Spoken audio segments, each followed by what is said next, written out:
Olá pessoal, bom dia, boa tarde, boa noite, dependendo do horário que você esteja nos assistindo. E após as eleições, um período pequeno de descanso, estamos aqui de volta discutindo, debatendo sobre a atualidade. E hoje não poderia ser diferente como médico estar falando sobre HIV, a SIDA, Síndrome de Imunodeficiência Adquirida, que hoje, dia 1º de dezembro, como eu disse, é o Dia Mundial de Combate a HIV. E por que a Organização Mundial de Saúde estabelece uma data?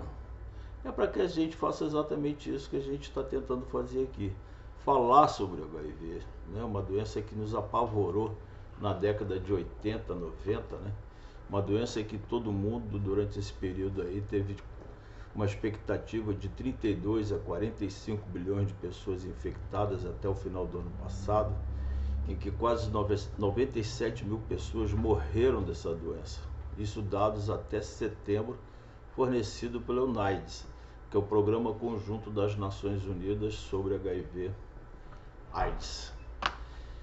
100 milhões de pessoas foram infectadas desde o início da epidemia e quase 100 mil pessoas morreram. E a tuberculose continua sendo a principal causa-morte entre as pessoas que vivem com HIV. Nós estamos, segundo a Revista Brasileira de Epidemiologia, publicado em setembro do ano passado, nesse período, os últimos 10 anos estudados, de 2000 a 2017, foram notificados pelo Ministério da Saúde 230.540 casos, enquanto 2017, só 2017 teve 42.420 casos. Complicadíssimo, a taxa, portanto, de detecção de 18,3 por cada 100 mil habitantes. Bem complicado, dos quais 67% são homens e 33% mulheres. Aí, nesse caso, nós tivemos aí uma melhora da sobrevida desses pacientes, uma diminuição da letalidade, do óbito desses pacientes, em função do uso do antirretroviral, que é o remédio famoso coquetel. Que aqui em Santos nós tivemos aí a ousadia positiva, né, do então secretário de Saúde Davi Capistrano e o Dr. Fábio Mesquita, responsável por essa área de DST, doenças sexualmente transmissíveis, que lançou o retroviral e a de sua distribuição de acordo com a demanda nos serviços públicos, sem custo nenhum. Foi realmente um programa revolucionário aqui em Santos. Além disso, a grande ousadia que foi distribuir as seringas para aqueles usuários de drogas injetáveis, né? Dentro de uma política de contenção de danos, o que houve uma polêmica absurda. Setores conservadores da sociedade diziam que distribuindo seringa estaria estimulando o uso de droga injetável, que é uma grande bobagem. Ninguém vai usar droga só porque teve facilidade da seringa, mas era usual que as pessoas diluíssem a droga no seu próprio sangue e compartilhavam num grupo, numa roda. E com a seringa, naturalmente, foi o fator que sensibilizou, gerou essa discussão, impedindo que essas pessoas fizessem isso. Isso, naturalmente, teve um impacto muito grande, sem dúvida nenhuma. Mas ainda nós temos um público que é muito sensível à questão da HIV, né? Que são os homens que têm relação com os homens, são as mulheres transexuais e as trabalhadoras do sexo. Realmente, elas estão infinitamente mais expostas à submissão da doença e tem aí uma dificuldade grande no tratamento, no enfrentamento da doença, em função do preconceito que determina a sua exclusão social e a dificuldade de acesso aos serviços de saúde.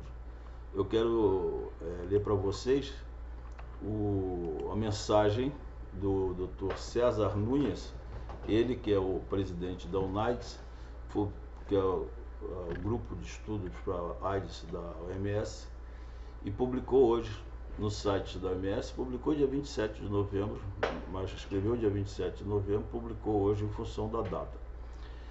Ele diz o seguinte: neste Dia Mundial contra a AIDS 2020, aí está a mensagem do diretor da UNAIDS para a América Latina e o Caribe, César Nunes. O ano de 2020 é certamente o ano que não será esquecido. No futuro, cada um de nós provavelmente se lembrará de onde estávamos, dos obstáculos que superamos e do quanto a pandemia da Covid-19 nos fez mudar. Para aqueles de nós familiarizados com a história humana recente, é fácil lembrar como era difícil quando o HIV foi descoberto pela primeira vez, quando a epidemia de AIDS começou há 40 anos. Lembre-se de como foi difícil ver milhares de pessoas morrerem, quase sem explicação, perdendo suas vidas primeiro porque não tínhamos as habilidades para responder, as ferramentas para prevenir. E depois pela nossa falta de compreensão, respeito pela compaixão e solidariedade que devemos ter com todas as pessoas. Se podemos aprender uma lição importante sobre o que enfrentamos hoje no século XXI em relação à epidemia da Covid-19, essa lição certamente está relacionada à solidariedade global e à responsabilidade compartilhada. Exatamente a mesma lição que temos em nossas mentes, livros de história e vidas pessoais sobre a AIDS.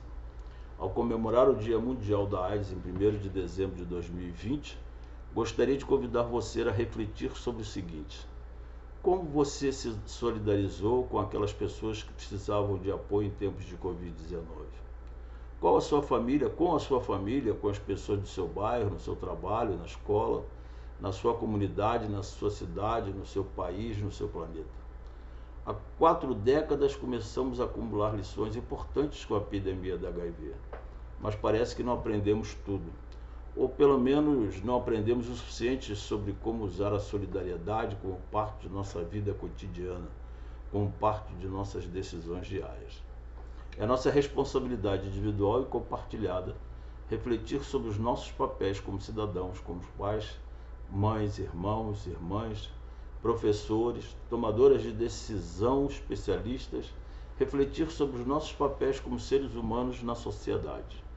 Gostaria de reafirmar as palavras da diretora executiva do UNAIDS, senhora Winnie Byanyima, que disse estar muito orgulhosa de que durante o ano passado o movimento de HIV se mobilizou para defender o nosso progresso, proteger as mulheres, pessoas que vivem com HIV e outros grupos vulneráveis para reverter o coronavírus.